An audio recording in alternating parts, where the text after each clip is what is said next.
This podcast is a proud member of the Paranormality Podcast Network.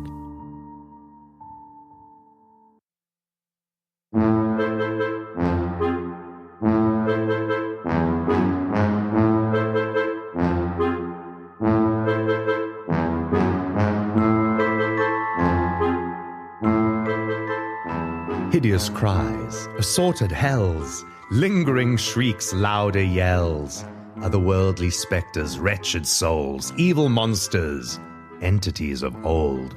Now don't be afraid, even if you're alone. You're in the realm of Xander and Stone.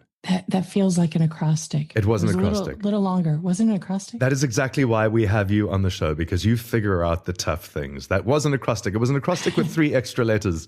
So that spelled out the word Halloween-EO. Halloween-EO! Halloween-EO.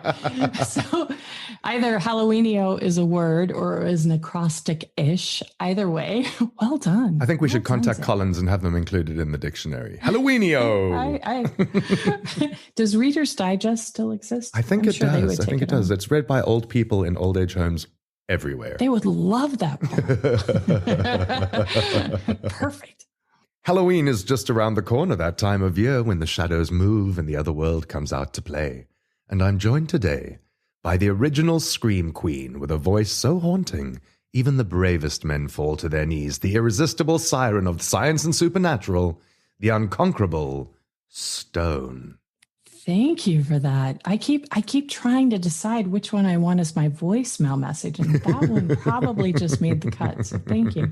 And we're introducing Xander the Great, Instagram god, and the registered owner of at least 7 Swiss bank accounts that we know of. But those are the Swiss bank accounts that the people need to be sending the donations to keep the podcast going to. Like, I have the bank accounts, I just don't have any money inside of them.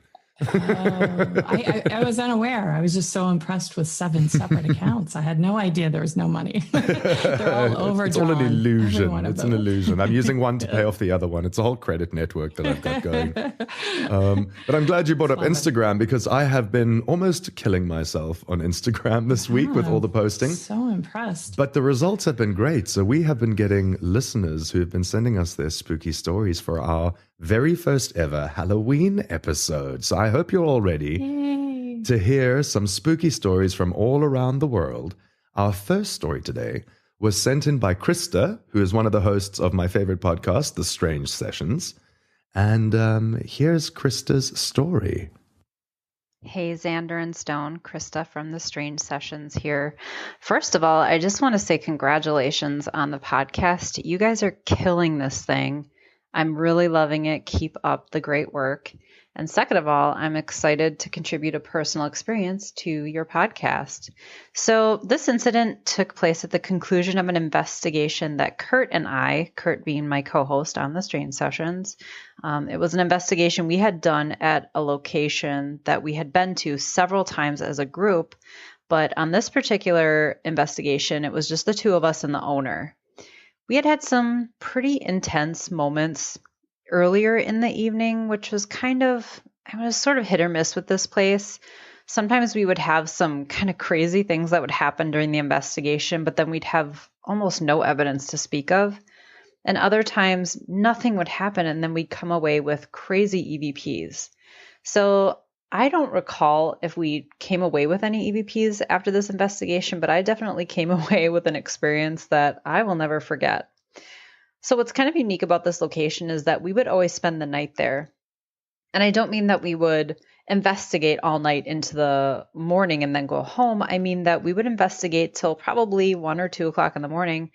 And then we would pull out sleeping bags and pillows and we would sleep there, which probably sounds crazy. And I guess it kind of is. But I mean, we did this many times. And this occasion was no different.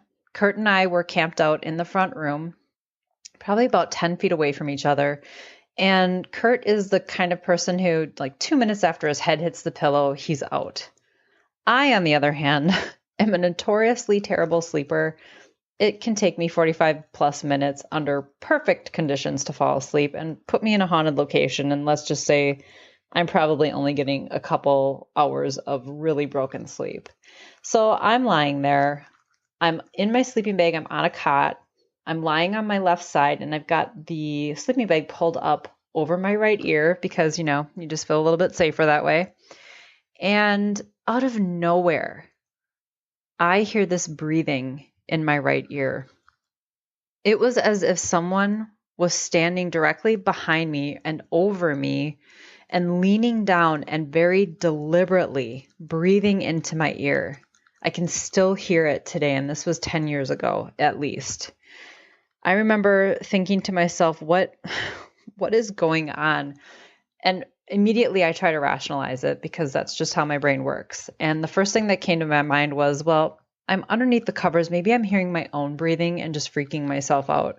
So I held my breath and the breathing continued. And at that point, I realized something really strange was going on. And I got really scared, so scared that I started sweating. And I distinctly remember feeling this bead of sweat dripping down from the right side of my neck all the way across down to the left side of my neck. And I'm lying there sweating, afraid to move, afraid to breathe. And out of nowhere, it just stops. As suddenly as it started, it stopped. So I'm lying there still, afraid to move, afraid to do anything. Took me maybe, 5 minutes to finally get the courage to peek out from under the covers. And of course, Kurt's sound asleep where he was, 10 minutes prior. Nobody's in the shop. I think Vicky, the owner of the building, may have been sleeping in the next room, but it's not the kind of place you can sneak around in. It's a 100-plus-year-old building with creaky floors. And to this day, I have no explanation for what that could have been. All in all, the encounter, as I would call it, lasted probably less than 20 seconds. Felt like an hour. But I don't know, to this day, it feels like it was yesterday. I remember the details so vividly. So anyway, that's my little encounter, my creepy personal experience. Happy to share it with you guys. Keep the episodes coming. You're doing such a great job, and stay strange. So what do you think of that, Stone? She had the fear sweats. She had the fear sweat. That's so intense. That is intense, right? But I don't know. If you went on a paranormal investigation to a place that you knew or very suspected to be haunted, would you spend the night there? Would you be like, let's take our sleeping bags along, let's sleep in this haunted place? I have actually. I have stayed. Okay. Just to see. Not the sleeping bag part, but just to see. Okay, so you're going to have to tell us about that. But I am envious. You should come to America so we can check out some of these haunted locations and take our little sleeping bags. And I am all in on that idea. I'm all in on that idea. I'm starting to get a long list of reasons why I need to leave China and go and live in America and exploring all the haunted places in America. Other than the pleasure of the company of your lovely self being number one on the list. Number 2 on the list is getting to explore all the haunted places. And number 3 is actual UFO sightings, because if you're going to go anywhere and find UFOs, Arizona is the place to go. Arizona. Absolutely. Absolutely.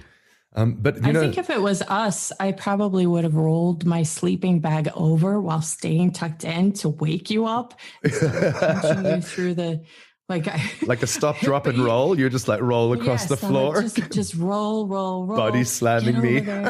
Body slamming your friend till they're awake. Wake up. But you never know what you're going to do in these circumstances because you're so freaked out and your body just freezes or sweats apparently. But yeah, that's a good one. I get like the heebie-jeebies even when a living person is breathing down my ear. You know what I mean? I don't like that. More so when they're living. More so when they're living, even creepier probably. But then something that isn't there comes and breathes down your ear. I don't know if I'm down for that. But I love. She mentioned EVPs there, the electronic voice phenomenon. And this is something that I've wondered about often. So it's, electronic voice phenomenon is something that you can record on, just like a dictaphone or a small handheld recorder, or even just on your phone as a voice memo. And it makes me wonder why we don't pick up spirits communicating with us on just general everyday recordings. Like you and I, maybe we could do one right now. Maybe we could do one because we're recording. So let's put that out there. We might not hear it in the moment, but let's put it out there. If there are any spirits around me, please talk into the microphone.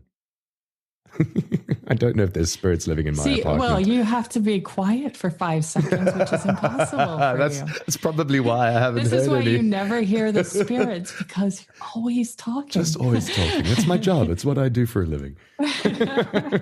See, mystery solved. They're talking to you nonstop. You just can't hear them. So I want to know, Stone, what is your Halloween tradition? You know, where I come from in South Africa, Halloween is not a very big holiday. We don't celebrate it. Obviously, it doesn't have, you know, when you think of all the holidays, when you think of Christmas, you've got the white Christmas and the snow. But in Southern Africa, in the Southern Hemisphere, it is like full-blown summer, 35, 40 degrees Celsius type of thing. So we don't really have Halloween traditions. You don't go knocking around trick-or-treating or anything like that. But I want to know what your Halloween tradition was, either now or growing up as a kid. Growing up as a kid, our best friends growing up. My parents were best friends with other parents that they had met in the Navy, and so in the military, and so we were raised at this. You know, we had the same age children and everything, and so we would always go trick or treating with them. And our dads, it took me a few years to catch on, but every time at the end of getting all the candy, you would lay it out and then you would trade candy for which ones you wanted. And every time me and Randy Venable, my best friend at the time, we would always have a rock in our bag. No one else, just us. And so it took me a few years to realize that our dads were saying, "Oh, that's a really heavy bag. Let me see that." And they were putting rocks in our bags to make us think we had more candy, which is so mean. They, you know, just torturing us for no apparent reason. And then I remember I think we were 16, way past when we should have been trick-or-treating. And we just kept going. And he and I got to one door and this older woman looked at us and she goes, "Y'all look like y'all should have kids yourselves." Is Southern West Virginia. And I was a little embarrassed by that, but it didn't stop me from trick-or-treating the next year as well. So I like to make it last as long as I could. And I still dress up for Halloween. I still try to find where to go. So that's why China was a little difficult last year, because I really was dying to go out for Halloween. It's not really a big thing there either, huh? It's treated a bit differently here. You know, like the Western holidays, they're not so much celebrated for the holidays that they are and for the intention of the holiday, but they're more for like the decorations and a reason and an excuse to dress up, basically. So what you find is between October and December, Halloween kind of blends into Christmas, and they both kind of feel like one really long holiday that's kind of the same. So like here, Halloween, we all know that Halloween is about getting dressed up in costumes, but in China, Christmas is also about getting dressed up in costumes as well. So it just seems any excuse to get dressed up in a costume. But of course, you know, there's no trick-or-treating or anything like that as a tradition here. But you do see all the, you know, the schools do Halloween parties for their kids, and the shopping malls have Halloween decorations. So it does exist here, but just not in the same way that it exists in Western countries. But you know, the church that I went to, we actually had, believe it or not, it sounds contradictory, but we sponsored the haunted hotel, and it was the biggest deal. So I always had, because we were younger, we had to work concession stand, but my dad was like this headless person. And so everybody thought he was just, you know, a dummy or whatever. And then he would jump out at people. And it was so also the haunted houses are a really big deal here. Cool. Just to throw that on, very exciting to me in the haunted houses. We went in a city called Chengdu in China. There's a haunted house, but it's a permanent feature. It's like one of those fun house or escape rooms type of thing. You know those. You don't have to you don't have to escape. You just have to get through the fun house. And it is. I'll give it to them. It is creepy as fuck. Like it is super super creepy. They've got actors. I got fondled in the dark by one of the actors. I was like, whoa, like it's okay to reach out, but there's certain things you shouldn't be reaching for. But I went with my partner. And what you have to do when you go inside is you have the choice of buying one ticket, but then the other ticket you get this little badge. And if you buy the ticket with this little badge, it means that they won't separate you from the group. If you do not buy the slightly cheaper one, you will get separated. They'll like intentionally separate you, so you have to go through this place by yourself. And honestly, within 2 minutes, like my partner and I got separated. And I'm pretty confident. I know that you didn't buy the badge. I didn't buy the badge because I'm cheap that way. But I'm pretty confident. I've worked in the film industry. I know what film sets look like. I know what, if you turn the lights on, that would be just some girl in makeup, and that would be a plastic hand with fake blood on it. Like maybe Sure. working in film kind of ruins the illusion for a lot of people. Well, for people who work in the industry. But honestly, within 5 minutes of being in this haunted house, we got separated. And I was confidently marching forward, not worrying too much about it. And all I could hear from across the other end of this warehouse was my partner yelling in Chinese, "I don't want to do this anymore. Let me out, let me out." And then they come and fetch you and they actually take you out. And then, I chuckled to myself about that. I thought it was hilarious. But 5 minutes later, I was kind of regretting it because then I was like, oh shit, I'm in this place by myself. And if I can't find my way out, what am I going to do? But it was a very cool experience. But most Americans awesome. Most Americans spend their Halloween dressing up or trick or treating, and other countries also have their own traditions and rituals to celebrate the night. The night when the veil between this world and the spirit world lifts. And in Ireland, the tradition of Halloween is called Samhain. And Ireland is said to be the birthplace of what we call Halloween today. So the origin stems from this ancient Celtic and pagan ritual, a festival called Samhain, which is spelt, because, Irish, Samhain.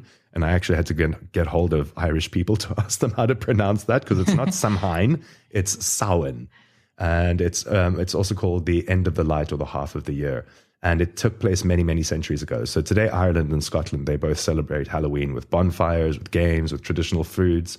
One called a barmbrack, which is an Irish fruitcake that contains a whole multitude of choking hazards like buttons and coins and rings. Oh, nice. All of which are included for telling the fortunes of anybody who happens to get one of these esophageal clogging knickknacks in their slice of fruitcake. But if you get a ring, it is said to predict marriage within the next year. And if you get something like a coin, it's said to predict great wealth within the coming year. That's a lovely tradition. I like that one. But now you mentioned that you stayed in a haunted hotel. So I'm gonna invite you to tell us that story. Yes. When I first came to Tucson, I actually came to Tucson by putting my finger on a map. And so I came here on an Amtrak train with my little suitcase and a half. And so we stayed in Hotel Congress, and I did not know that there was any rumors about it being haunted because I just arrived and it happened to be across from the train station. But it is a very old building and has each room is very different than the room next to it. They're all very individualized rooms. And it was pretty creepy. And so the next day we asked, if there was any rumors of hauntings here, because there was a lot of, it's an older building. So of course there were the creaks and croaks and groans and all those things. And they were like, oh yeah, it's very haunted. So we ended up staying the second night.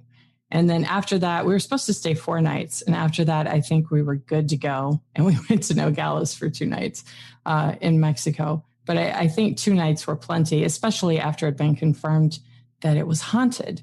And I did a little research on it because like I'd said before, Metallica won't stay there. And many celebrities actually come to stay there because of it being haunted and people knowing about that. And they say that they see people in the window and walking in the halls. And the downtown hotel is definitely haunted, even according to the owners. And Shayna Oseran, the co-owner of Hotel Congress, said usually when it's quiet, they come through. So maybe you staying there, it wouldn't be a problem, but for the rest of us, just really getting my digs in today. She also said they look like normal people. They're not transparent or anything. You might see someone out of the corner of your eye and then turn and look away and they won't be there. And there have been several, what they refer to as their permanent guests. And so people see them working behind the counter. They walk past them in the stairs. And so, for instance, one evening, someone asked about the female they just talked to at the desk. And that night they only had male workers. And so obviously it wasn't anyone working there, but they appeared to be a bell person at the front desk. And most of the ghosts are seen in the same clothes, doing the same things over and over again. We come back to that whole same clothes thing. Be careful what you die in because you're stuck in it, apparently. And then one of the most familiar ghosts is easily recognized by his old-fashioned attire. He comes through in a top hat. And he walks through the lobby and sticks his head into the office door if it's open. So the owners and other people have seen this as well. One always peeks out of the top of the window. That's the one that scares most people, even from the outside. Another walks through the kitchen, and one who wears a maid uniform is always seen cleaning. That'd be a pretty miserable existence to still be cleaning in the afterlife. And based on an informal Lost Souls investigation, Alan concluded that he was the one doing it, concluded that these repeated sightings are the results of enduring impressions of people, something a bit like watching a videotape of past events on loop. Okay. So that is Hotel Congress. And it is really eerie, in fairness. It's a very eerie little spot. And when you were there, was it like viscerally eerie? Like, did you get like a weird feeling? Did you pick up on a vibe? There's definitely a vibe, and I had actually talked to them about shooting a movie there, so I toured the whole place, and I went up where other people couldn't go, to the top where supposedly somebody had committed suicide by jumping off, but it's usually closed off, and you pretty much have chills the whole time you're there. It just has that quality feeling. That being said, the Cup, which adjoins with the hotel, is some of the most amazing food you'll ever have in Tucson, Arizona. Okay. So I highly recommend their food. Okay, but yes, you have to be kind of brave, because of course, maybe not of course to you, but in Tucson, most buildings are one level, because we have our big science department, and the astronomy. It's the low flying UFOs, and low flying UFOs. Yeah. So anytime you have anything more than one story, it's kind of a big deal in Tucson. But this one, with the creaky little stairs and everything, it's very that is eerie, awesome. Actually. Okay, I'm definitely coming to Tucson. I got to come to Tucson. And the fact that like a band like Metallica, like a heavy metal band who's supposed to be all about like dark and scary, the fact that they won't stay there. Come on, you bitches. You know what I mean? Like, we need to get them on the show to talk about that. I would love to hear what they experienced and their why. Perspective. Yeah, absolutely. Yeah. But, it's just like you said, number one, be careful what you die in, because that's the outfit you're going to get stuck in for the rest of your life. And if you're in something like dapper, like a top hat, great. But if you're stuck in your maid's uniform, can you imagine getting stuck in your work uniform for the rest of your life? And then aside from that... And then you still clean. Well, the rest of your afterlife, exactly. And then you spend perpetuity scrubbing floors.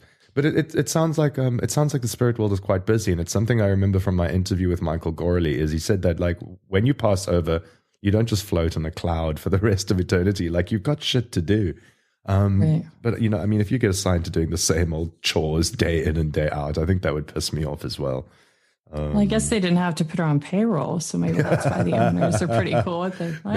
Clean the bathroom. That's awesome. Keep it going. And also, you mentioned that living people are interacting with these ghosts, like the person at the front desk that they spoke to a lady, and there ain't no lady on shift today. That's crazy. That is crazy. And everyone knows, and everyone still goes. So that says something, except awesome. Metallica. There are people that won't go. I've asked people to go there, and they're like, oh, no, really? Definitely no. Crazy. I'm going to do a whole bunch of research. Can you tell me the name of it again? Hotel Congress. Hotel Congress. They should. I wonder. Is it registered? Is it like a? Would you know? Is it registered? It's a historical society. Yeah, it's on like the haunted tours and all those sorts of things. Yeah. Yes, it makes every list in Arizona. Super cool. Super cool. Mm-hmm. To me, the living are actually far creepier than any spirit. Living people can do some pretty creepy things. So this is like I was in my late teens. This is back in South Africa. And through, I don't know, some website or dating app or whatever, I had basically arranged a hookup with this dude. And we had decided to meet in the city, which is quite a ways away from where I live in the rural part of Cape Town. And so I drove through and I met this dude in the city. And he came through from the opposite end, and we kind of met in the middle. And I remember, like, the first thing that I remember is, like, even in him being in his late teens as well, he arrived in a Mercedes-Benz, which obviously, you're like, great, I chose the right hookup. This guy has a Merc. So we get into the car, we get into his car, and we drive up towards Table Mountain on, like, like the back roads of the city. And we smoke a couple of doobies, and we're, having teenage fun. And this guy just got progressively weirder and weirder and weirder, until to the point where he was quite an attractive guy as well. But when there's just something that kind of puts you off about somebody, even though they seem to be friendly and they're, good looking and they got that sparkly eye, they've got that slight like psycho vibe to them. The longer I stayed with him, the more the psycho vibe started kind of growing and getting stronger. And he started going on this rant about like how the whole world needs to shift onto like this commercialism. He was saying things like they need to paint a big fucking Coca-Cola sign straight across the front of this bullshit mountain. But in between his rant, he was saying things like, I think I'm going to kill you. And then he would just carry on talking. And it was really weird. I started getting very freaked out because I was like, okay, either I'm having a really bad trip here and like that weed was far too strong and I need to go home, or this guy is actually putting threats in between his sentences. Like, it was really, really weird. So I eventually bailed out. I was like, look, I got to go, dude. I'm sorry. I got to go. So I like got out the car, rushed away, made sure I got the fuck out of Dodge. And then what I found out a couple of months later is the area of Cape Town where he was from, him and a few of his buddies coming back drunk from a club or whatever, beat a homeless dude to the point that he was in a coma. So I think I actually narrowly escaped attack from a fucking psycho. I just remember initially meeting him being very impressed. Like, he came from a wealthy family. He seemed intelligent, well-spoken. He drove a nice car. Everything was, and then you start to realize that he's a bit like the dude from the Psycho movies, like a little bit too slick and a little bit too smooth, and slipping in little segues between his sentences, like, I'm going to murder you. And it was absolutely bizarre. But he ended up going to prison because they beat a man to the point that he was in a coma. That's awful. Yeah, there's that. But while we're telling stories, I went and had a poke around on the internet, as one does, and found some pretty whack paranormal experiences by Reddit users. So this one is from Abnormally Che Dragon, and this is a haunting story. When I was 3, my parents moved us into a new neighborhood. The house was nice, but kind of old. The community was an old 50s track home area, so I had a pretty varied group of people living there. As soon as we moved in, my dad started to notice weird things with me. He would hear me giggling and laughing in my room, and whenever he went in and asked what was so funny, I would tell him that the kids were funny. He would also come in to wake me up and find me curled up in the closet. This happened repeatedly, but my parents didn't think much of it because I was a pretty imaginative kid. The thing that wigged them out the most was that I would flat out refuse to walk out the front door. I would scream and yell and cry until one of my parents carried me in or out of the house. When you walked in the front door, there was a closet to the right, and to the left there was a low brick wall that separated the front room from the living room. It was about 4 feet high and about 3 feet long, just as a room divider, but I never touched it or wanted to be anywhere near it. After we had lived there for a few months, my dad started making some renovations to the house. Among them was demolishing the wall. My parents dropped my brother and I off with our grandparents for the day so that we weren't going to be underfoot. We didn't end up going home for about a week. When my dad knocked down the wall, he called the police. Inside the brick wall were bones that turned out to be from children. The cops never did figure out who put them there. The house had been owned by a lot of people, many of them who had just rented it out. So it's just one of the many weird things that happened in my town that was never figured out. Oh my God. Bones in the wall. That's a good Children's one. bones in the wall. I'm going to put a little disclaimer in here that when I take people's stories off Reddit, I tend to fix all the spelling and the grammatical errors so that it drives me nuts. I'm a bit of a grammar Nazi. So I'm like, that needs a comma. And you need to rephrase this sentence. This is in the passive voice. So I'm that guy. But the gist was there. The gist is there. The gist is there. So the story is original. I just fixed the grammar for them. It's very generous of you. I am the grammar fairy. And our next listener story is from Hein in China. And this brings a whole new meaning to voices from the great beyond. So for this story to make sense, I will need to create some context. My degree is in theology, and I studied at a performing arts college in South Africa. After I entered the university, I decided to get baptized, which was a very, very big thing for me. And leading up to my baptism, a lot of strange things kept happening. Like, I kept seeing some very strange figures and eyes and movements around my room at night. Always around the 3 o'clock in the morning mark, I would wake up and I would just see strange movements and figures in the shadows. And then the night before I was supposed to get baptized, I was packing up the campus technical equipment for a show we were supposed to do the next day. And everything was cleared out, all the leads and power cords. The only thing still left in the auditorium was the speakers. And as I was taking the one speaker off and placed it on the ground, all of a sudden, all of the speakers went on at once, and I just heard the screaming and screeching, pleading voices coming out of the speakers. Up until now, I still get goosebumps whenever I just think of that noise, just the sheer volume and the pain of the voices that I was hearing. Logically, this does not make sense, as there were no power cords in them, so this should not have been possible. But anyway, it's strange, but that's my story. Thank you. Luckily, we don't deal with logic here pretty much at all. At all, whatsoever. Aside from the science segment, we're not really dealing with logic. That is very creepy. It's another one of those, there's nothing plugged in. Yes. Something's happened. Right? I mean, like, even science wouldn't be able to explain that away. I know with like electronic voice phenomenon, you can be like, it's a background noise that's being misinterpreted. But if something's coming through a speaker that's not plugged in, that is the work of the devil. But seriously, demons. Seriously, demons, like on that one. And also, he said like he kept waking up at around 3 a.m. And, 3 a.m. is that notorious kind of evil time of day. I was thinking that too. Yeah, so 3 a.m., the devil's time. I don't know that it's always... I've often read that that's when the spirits come and the angels come. And I've often woke up at 3 or 3:33. So I don't know that it's always the dark or bad thing, but I do think it's spiritually activated time. Yeah, I think it's one of those things like, Halloween, when they say the veil between the other world and this world is a lot thinner. I think 3 a.m. is supposed to be a time when that, there's a window of opportunity for whether it's a good or a bad thing coming through. That's its moment to come through. Yeah, that's its moment to come through. That's the time. Yeah. Yeah, that was a good one.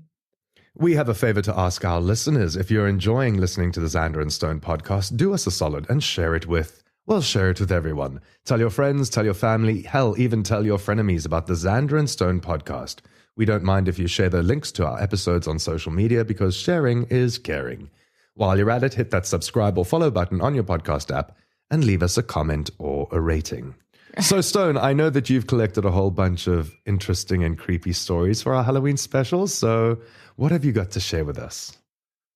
Well, my first story, I am calling the Bell Witch Blondie. It's my own nickname. But we grew up with this story and heard it our whole lives. And I tried to get my mom to call it in herself, but she has a bit of a Southern accent, which I think is lovely, but she didn't feel like she had a radio voice. Aww. So I called her for notes on it to make sure I'm getting it right. So my mom's mother, my granny, bought a trailer to put on my great Aunt Sue and Uncle Earl's property for a while. And when they went to see the place, there were 3 kids in the bathtub, but no water. It was like they were going to take a bath, but genuinely no water. So that in itself is a little creepy. Yeah. And she gave the owner the first payment, but then the next payments came back. They were just sent back. So she only ever made 1 payment for this place. Again, that's odd. So my mom was staying there one night, and her friend Debbie was cooking pork chops. And my mom woke up and she saw a woman with long blonde hair behind her. And she said, "Who is that?" And Debbie turned around and the woman was gone. And so she mentioned it to Aunt Sue and Uncle Earl, and they said, "Oh, she saw the woman." And so I was at my other grandmother's house, my great-great-grandmother, so my granny's grandmother, and I was talking to my cousins about it. And we were young at the time, but we were telling spooky stories and doing our thing. And I said, "Well, my mom saw," and I didn't realize they lived in Tennessee. I didn't even know they'd ever been in this place.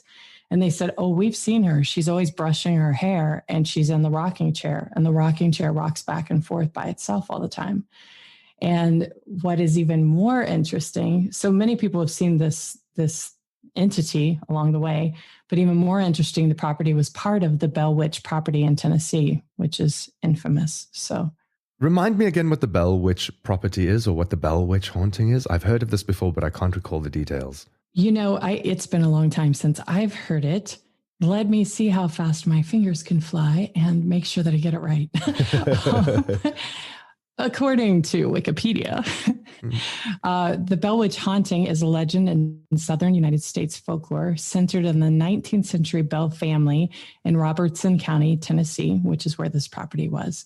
Former John Bell Sr. resided with his family along the Red River in an area currently near the town of Adams. According to legend, from 1817 to 1821, his family in the local area came under attack by a mostly invisible entity that was able to speak, affect the physical environment, and shapeshift.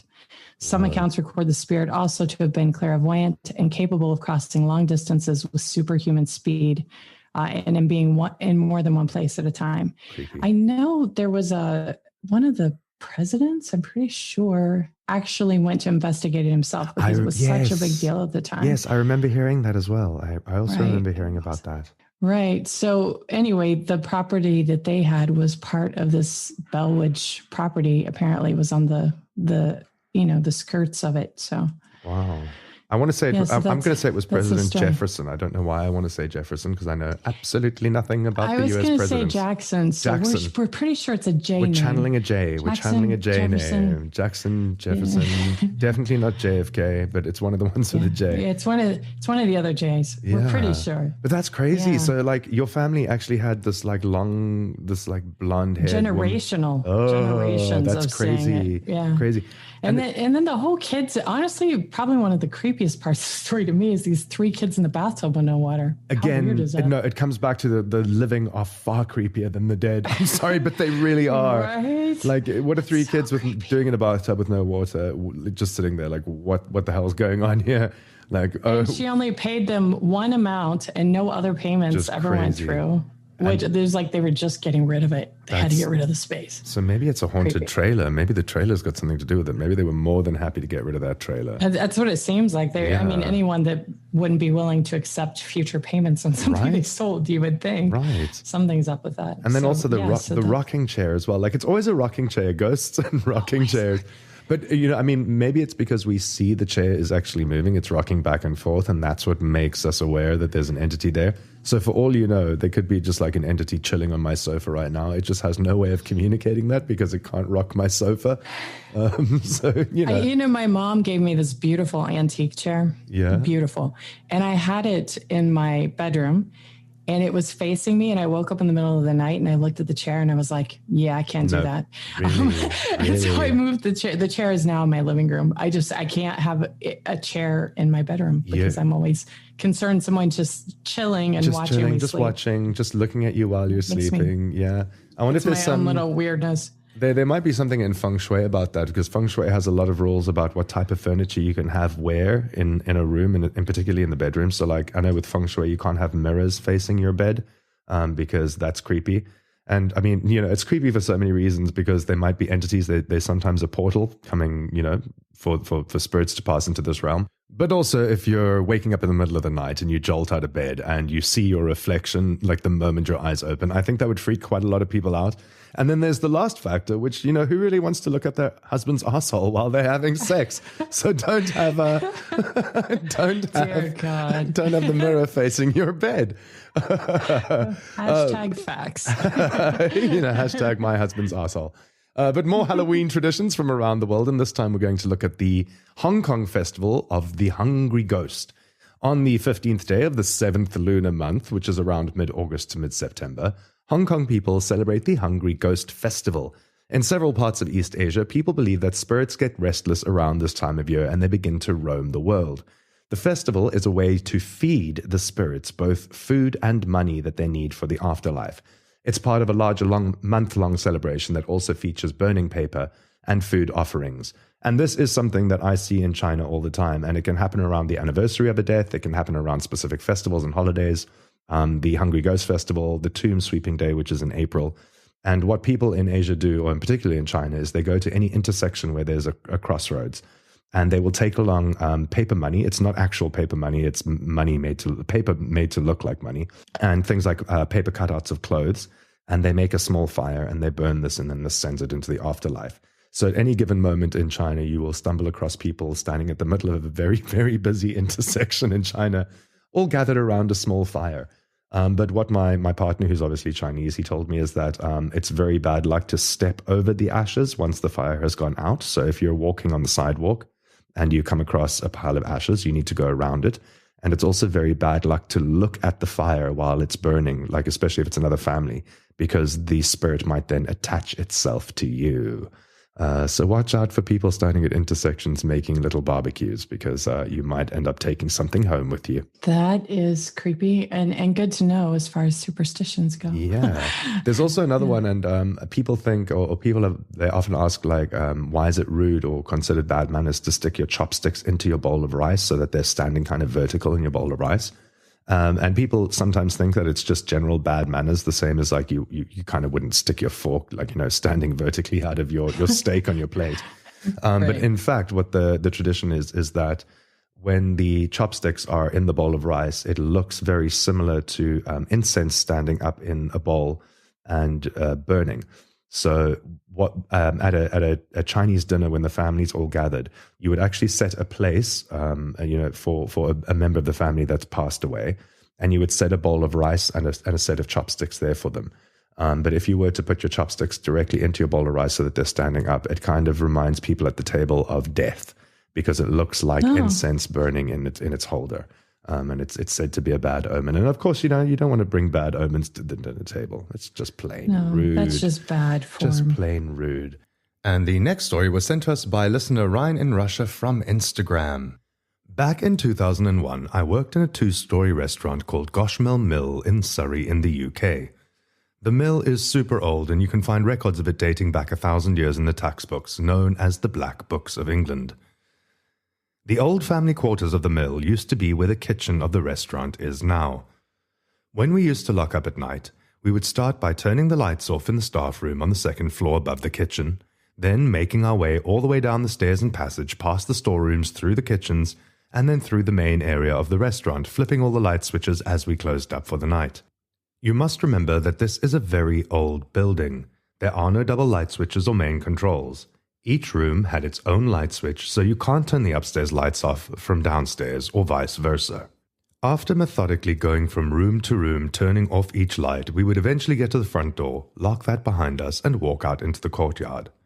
On more than one occasion, we would turn back and notice that all the lights had been turned on again. We would need to unlock all the rooms and go back through the whole restaurant, the kitchen, the passageways, and the staff room, turning them all off again. On more than one night, after going back through all the rooms 3 or 4 times to turn all the lights off again that had mysteriously come back on, we would just decide to go home and leave the lights burning. What's even weirder is when we came back to work the next morning, all the lights would be turned off again. So the story I'm going to talk about is my trip to Cemetery X, or Graveyard X, they called it. Now, this happened when I was in high school, so let's put some perspective on this. That was about 20-some years ago, and cell phones didn't exist, GPS didn't exist. So we actually had to go and find this place the old-fashioned way by driving around and looking.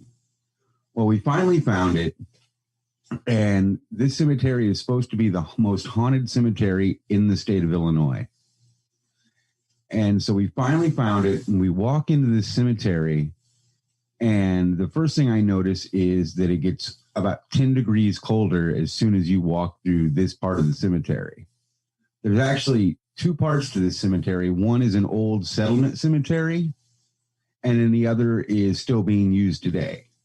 So one's a little bit more modern, and the other one is from probably the early 1800s. And that first day that we found it, or first night we found it, it was actually really late when we got to the cemetery, so we didn't stay long. We walked in, walked around, and then left. So other than the fact that it got really cold after going into the cemetery, I did see like a shadow figure kind of walking the perimeter, and that caught my eye, and we decided, it was getting late. We knew where it was, so we'll come back again. So the next weekend we went back. And the same thing, we get there, we walk through the cemetery, and it gets 10 degrees colder after we just cross this fence line. And it's really weird because it's out in the middle of the country and it's surrounded by woods. So we walk in, we start hearing coyotes just going crazy. And then I saw that shadowy figure again, just walking around the perimeter of the cemetery. And I'm with about 4 or 5 other people, and we're walking around, just checking it out, having some fun. And then I noticed that shadow figure in the cemetery, and it kind of freaked me out to the point to where I'm like, I don't want to be here right now. I go back to my car, and I sit in my car because I'm just a little freaked out because nobody else seems to see this. And when I get to my car, I shut the door, and I could see the shadow figure on my passenger side door, walk around my car to my driver's side door, back, and it happened like 3 times. And I was so scared. I turned the lights on inside the car, started the car, turned all the lights on, and then everybody came back and we left. I told them what happened. They're like, yeah, we didn't really see anything, but we weren't really paying attention to it. We just thought you went off to do whatever. I was like, okay, we gotta go back one more night. Well, we went back one more night, and that night I didn't see the shadow figure at all. We just walked around and whatnot. So, well, I was driving a 1999 Durango at the time, and I'm a smoker, so I left my window cracked about 1 inch, and it had the little louvers on it so the rain wouldn't get in. And we walk around for like about an hour, and nothing really happens. We hear some weird noises out in the woods. But when we get back to my Durango, it is full of white moths. I opened the door, and white moths just flew out of the car. Same with the passengers. It was so crazy. These white moths just encompassed my car. There was no light on in my car whatsoever. My window was cracked 1 inch, and that was the only window that was open. And then after that, this smell of lilac or lavender or some perfumey flower kind of filled the air. And then that was one of the last times I was actually at that cemetery.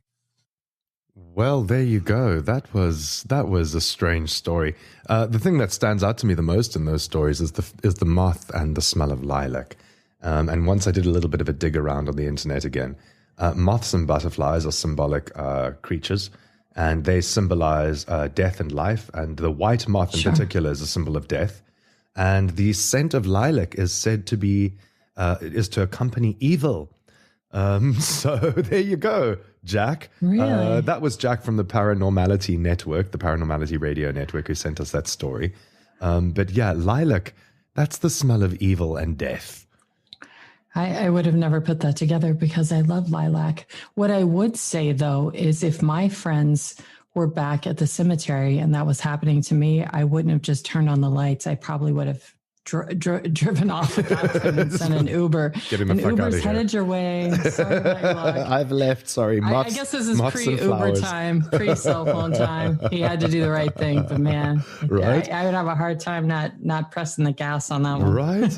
But I think like lilacs are very associated with like funerals and funerary rites. I think they used to stuff lilac flowers into corpses before wakes back in the day, so that the odor of death wasn't lingering around when the body was in like the family room. But I know that when you do some research on the internet, the significance of the smell of lilac apparently is said to accompany evil.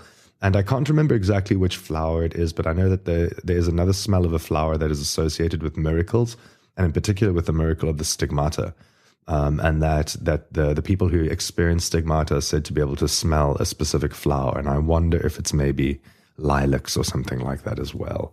One can only guess. Yes. So do you have any more stories for us on your side, Stone? I do. How about the slaughterhouse? Anything that starts with the slaughterhouse. If it starts with, you've already got my attention, starts with slaughterhouse. So interestingly enough, this was also the site of the micro-budget movie that I was an extra in called Blood Widow that was just released. And so I filmed there a few times doing different projects, but this one just happened to come out this week.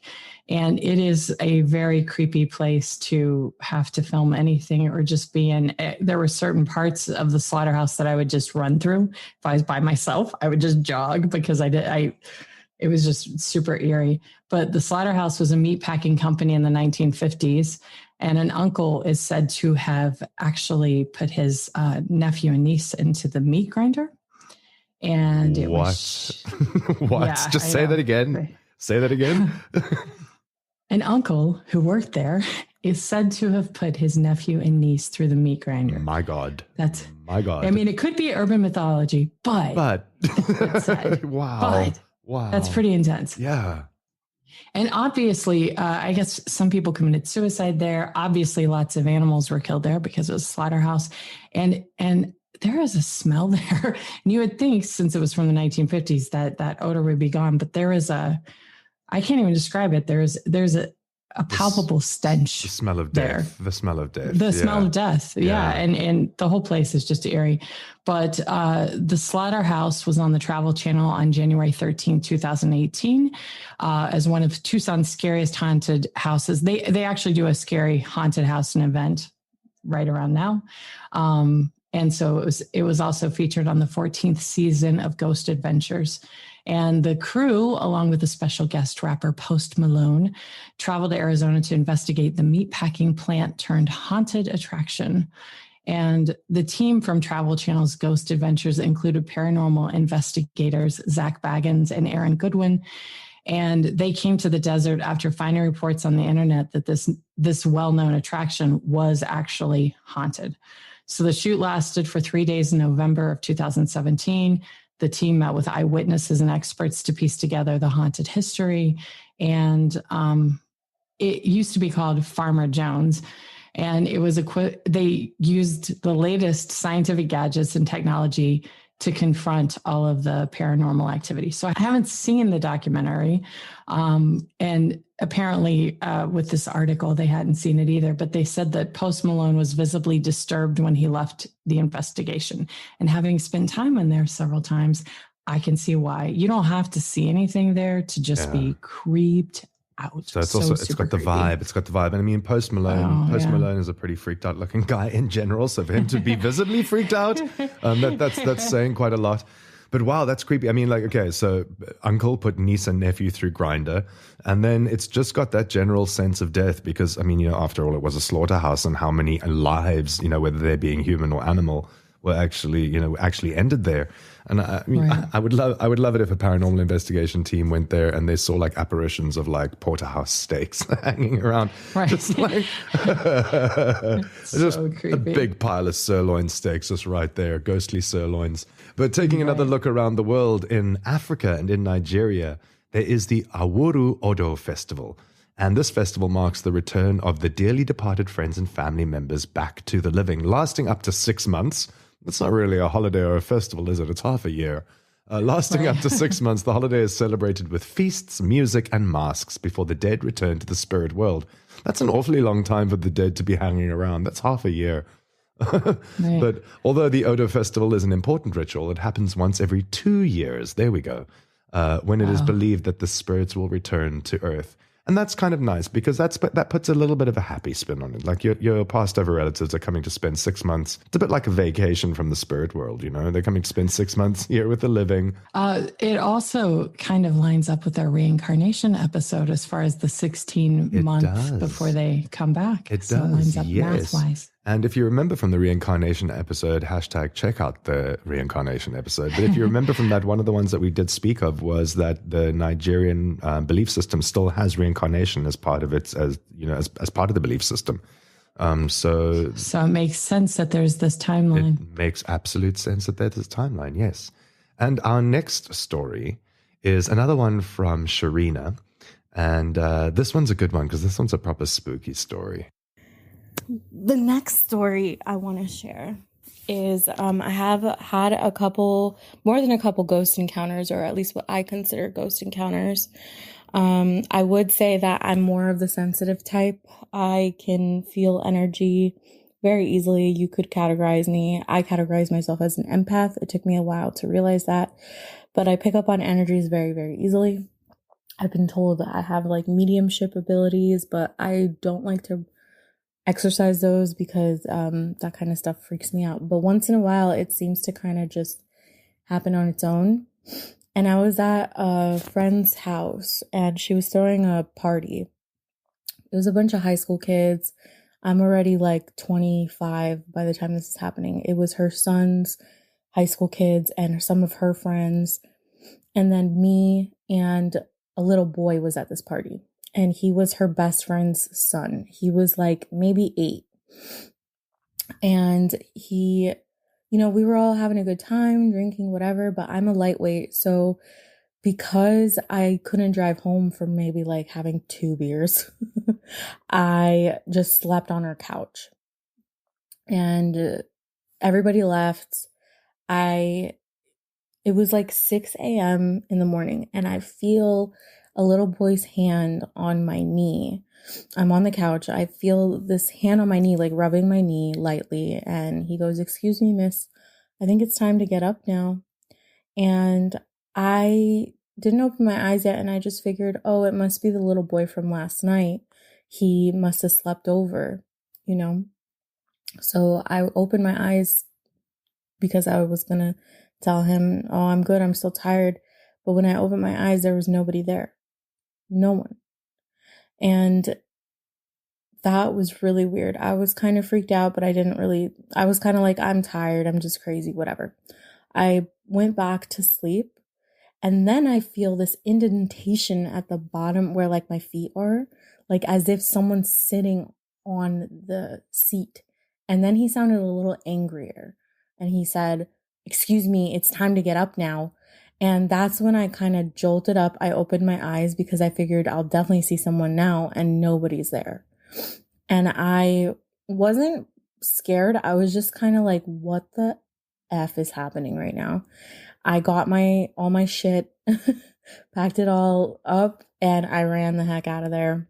And then my friend, she called me. She's like, "You didn't have to run out so fast. You could have had breakfast with us." And I was like, "No, I'm good." And she goes, "What happened?"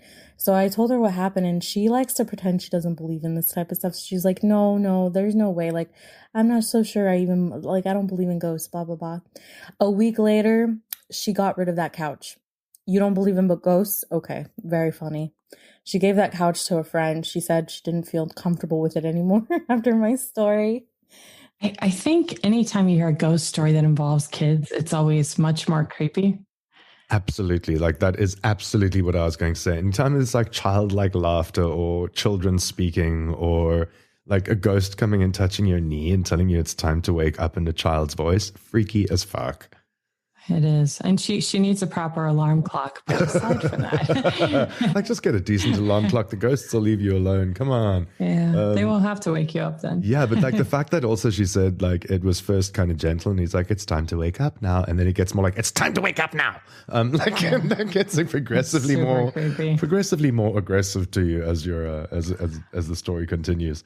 But yeah, creepy children and ghosts. And of course, there's always the paranormal investigators and all them that warn against, or even people who use Ouija boards, they warn against child voices or entities that are saying that they're children because they're possibly demons trying to lull you into a false sense of security with like a harmless child.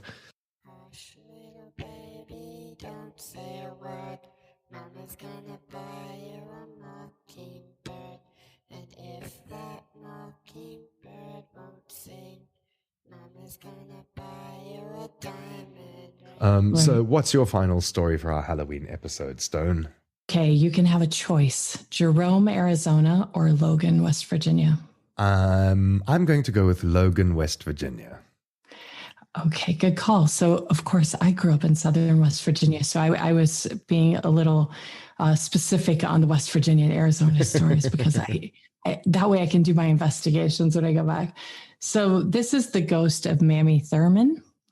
Mammy just sounds like a ghost already, if we're all being honest. But during the Prohibition years, Logan resident Mammy Thurman lived the life of a carefree flapper. You know, I always thought I would have been a good flapper, just saying. On June 21st, just side note, on June 21st, 1932, her murdered body was found along remote 22 Mine Road. A handyman was charged with her murder, but many suspect it was his employer, a prominent banker with whom Mammy was said to be having an affair, who actually killed her. So wrongful judgment. Adding to the mystery is that her body seemed to have disappeared, and there's no record to be found of what happened with the body. Mammy's restless spirit is said to haunt the area, seeking justice and a place of rest. It's said that if you drive your car to the place where Mammy was murdered and you put your car in neutral, the vehicle will roll uphill. Whoa. I've heard of this before, actually. I've heard of this like phenomenon of things rolling uphill, which makes no sense as well. I love that you said Mammy sounds like a ghost's name. Like, because you're so right. Like, ghosts always have like the weird, or not the weird names, but like these really old-fashioned names. It's always like Mammy. Right. Or Edith, or Gertrude, or the soul of Ebenezer. It's never like, hey, Brittany, bitch. Like, you know what I mean? Like, it's never like the ghost's name is Christina. It's always some like old school name. But I love that anyway. I love that. Of course, you know, there's also the Dia de los Muertos festival. I was hoping you would cover that because that's a big deal here. That's a big deal, right? It's a big deal. And that's from November 1st to November 2nd in Mexico and parts of Latin America where they celebrate Dia de los Muertos. And Arizona. And that is obviously to honor those who have passed away. It is believed that the gates of heaven open up at midnight on October 31st, and the souls of children return to earth to be reunited with their family for 24 hours. On November 2nd, the souls of adults come down from heaven to join in the festivities. And that's something I didn't know. I didn't know it was like kids first and then adults. So that was an interesting thing. That is lovely, right? And that was just an interesting fact. And of course, am I right with thinking that this is the day when you get all those beautiful painted skulls are related to this as well? It is. Absolutely stunning. Absolutely gorgeous. That's what they also hollow out eggs. Like they blow out the center of eggs and put confetti in. Oh, wow. And then you bash people on the head with it and confetti goes everywhere. Cool. It's going to be really difficult to get confetti inside a little hole through an egg. It's like trying to get... I've done it. We actually did it at Tucson High. It's like a little square you cut out of each side, blow it out, and then put the confetti in. That's great. It must be really difficult to get the confetti in, though. Like that's like trying to put salt back into the salt shaker. It's just a funnel. Oh, of course, that makes sense. Okay, that makes more sense. Here's me trying to think of like pinching your fingers, trying to like sprinkle confetti back inside an egg. And I was just trying to convince you the hole's big enough. But yes, there's a funnel that everything goes through. And I've got one more story today for us from Brandon. And Brandon's going to tell us a story about shadow people. This is Brandon, the host of the Paraunity Podcast. I wanted to take a chance to share with you my first encounter with a shadow person. It was near the early part of the fall of 1989. We lived on a quiet road about a block west of the city park that at that time had a circus trade playground theme and was about 2.5 blocks south of an elementary school. All of the neighbors got along great, and the scariest part of the neighborhood was running through my neighbor's yard and accidentally stepping on a colony of fire ants that had stationed themselves in the front corner of his lawn.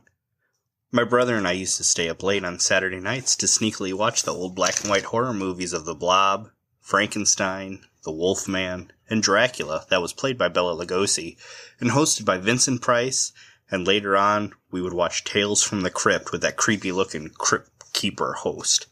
We lived in a 1-story, 2-bed, 1-bath house that had a full basement and a pretty decent-sized yard. The worst part about the house was the bathroom. Above the tub was this huge industrial air vent, and it always felt like something was going to come out and get you, or that something was watching you from inside of it. Needless to say, I always kept my bath time pretty short in there. But anyways, my brother and I were out in the backyard rescuing the princess from the clutches of the Imperial Emperor Palpatine and the dreaded Darth Vader hiding in the backyard shed. I happened to look at our bedroom window before the raid on the Imperial stronghold and noticed that the curtain was moving. I pointed it out to my brother and he shrugged it off, saying it was probably our dad in the room. I agreed, but I remembered that a few minutes before this happened, Dad had come around to borrow my quote-unquote lightsaber to go rake the front yard. I didn't have much time to ponder on it because my brother was already on his Schwinn Millennium Falcon, and I had to hurry up and hop onto my Huffy X-Wing Starfighter so we could begin the dramatic escape from the backyard planet of Coruscant to head around the block to our front yard planet of Endor. That night, after the galaxies were safe, and we were asleep for at least the first few hours, we were both awoken to a sight that still haunts me to this day. Coming through the closed door to our room was this huge black figure. The door never opened, but it came through anyways. This figure was taller than the doorway itself, and was at least 2 to 3 inches wider on both sides. It was completely black, like black, like the blackest thing you could ever imagine. It was literally even darker than the dark room. It had the shape of a giant hooded figure, and it had no other features outside of just the black mass that it was. I whispered to my brother that was lying next to me that if he saw it, and he kind of just squeaked out like, "Yes." My brother was 4 years older than me, and then to hear that fear in his voice didn't really help the matter at all. But I couldn't look away. It felt like if I did, this thing would literally attack us. I wanted to scream for Mom and Dad, but I could not find a loud enough voice. It was only coming out as a whisper. Realizing this, I did what any brave Jedi would do. I pulled the blanket over my head and hid there for the rest of the night. Now, this happened off and on the rest of the 2 years we lived in this house. Not every night, but enough to where whenever I'd almost fully have it pushed out of my mind, it would return. But it never came any closer than the doorway, and I never knew how long it stayed because that blanket would have been uncovering my head so fast, I actually ended up having problems sleeping later in life with my head outside of my blanket. I think that anytime you have someone to confirm exactly what you saw, it just makes it that much more terrifying, especially if it's your older brother, because you're sort of looking to them for the courage. And that had to be unsettling. And, I really, really hope that he gets some good product placement sponsorships from people like Schwinn and Huffer and George Lucas for the Star Wars franchise. He deserves it. They should be paying him. That was some pretty vivid storytelling. That was really good. I love the detail in that. But exactly as you say, it's one thing to have a paranormal experience and see a ghost and you're by yourself and you freak yourself out. But you obviously there's going to be that self-doubt. Did I just trip and hallucinate that, or did it really just happen? Right. But when there's somebody else, like with your shadow people stories, where other people are actually seeing them, or where his older brother sees them, then there's a lot more credibility to that, because it wasn't just you. It wasn't just you. Oh, that's good. That's good to know for future reference. Yes. So, Stone, do you have any shout outs for our listeners this week on our spooky Halloween episode? I have a shout out to my baby sister Penny in Alabama, to Krista in Greece, and to Anai, Naeli, and Marco in Phoenix, who are actually students. And one day we finished our English a little early, and they all started telling me their own ghost stories. And I wish I had a copy of them, because they were some of the most terrifying things I've ever heard. Cool. So they did a good job of freaking me out. So shout outs to them. Well, we can always hang on to them for another spooky session or another spooky episode later on, or for next Halloween. Of course, yes. I want to send a shout out and a big thank you to all the listeners who shared their stories with us. So Sharina from the I Had a Dream podcast, Jack from the Paranormality Radio, Krista from the Strange Sessions, and of course, Brandon from the Paraunity podcast. And then, of course, to Hein from Tianjin, Ryan in Russia, and then PJ, whose story I haven't told. So I'm just going to slip that in there very quickly. And I had a phone call last night with PJ, and he told me his story. And his story goes that when he was very young, he used to sleep in the same bedroom with his grandmother. And his grandmother passed away, but he continued to sleep in this room. And then one night he woke up and he saw the figure of his grandmother pulling the blankets down to cover his feet. And it actually freaked him out. That was my reaction as well. I also went oh, that's so sweet. And he was like, no, it was terrifying. I didn't want to see that. I didn't want to see the old woman. She was dead. So it wasn't an sweet moment for him. It was a terrifying moment for him that his dead grandma was back in the room. And apparently since then, or from that day onwards, he absolutely refused to sleep in the bedroom that he used to share with his grandmother, because he was scared that the ghost of his grandmother was going to come and tuck him in at night, Which I also thought it was a very sweet story, but to him it was absolutely terrifying. Although if it happened to me, I think I'd probably think it was it's nice when it happens to somebody to other else. people. Right? That's sexy, PJ. Yes? That's sexy PJ from Hangzhou. Yeah. That's right. Yeah. Of course, a big thank you to all of our listeners for tuning in for our Halloween spooky special. We don't want to just end the listener stories here. So if you ever have a weird, creepy, silly... creepy? What's a creepy story? It's when you're... creepy when you're coughing and hacking. Let's try that again. And of course, a big thank you to our listeners for tuning into our spooky Halloween special. But of course, we would love to still hear your stories. So if you've got a weird, creepy, spooky, strange, silly, or funny paranormal experience or story, feel free to send it in and we'll feature it on an upcoming episode. From me, Xander. And me, Stone. Remember to live life in excess. We hope you enjoyed today's episode. If you want to reach out to us and tell us your story, you can go and leave us a voice note on the Xander Stone website by following the link in the show notes below. Or if you want to find us on social media, we are on Instagram at Xander Stone Podcast and on Twitter at Xander Stone 10.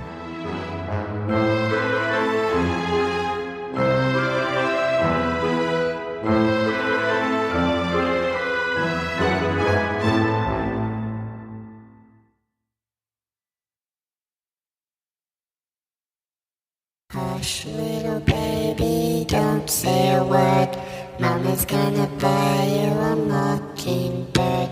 And if that mockingbird won't sing, Mama's gonna buy you a diamond ring.